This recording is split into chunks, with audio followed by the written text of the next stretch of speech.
Hello everyone, Assalamu alaikum. How are you all? I hope you are well. Welcome back to my channel in this new video.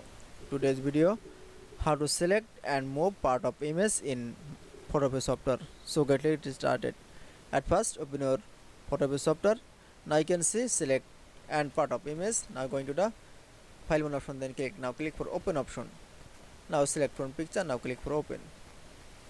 Now you can see open picture in part of picture. Now going to the tool option, then we show the move menu tool. Now select from rectangle select tool option.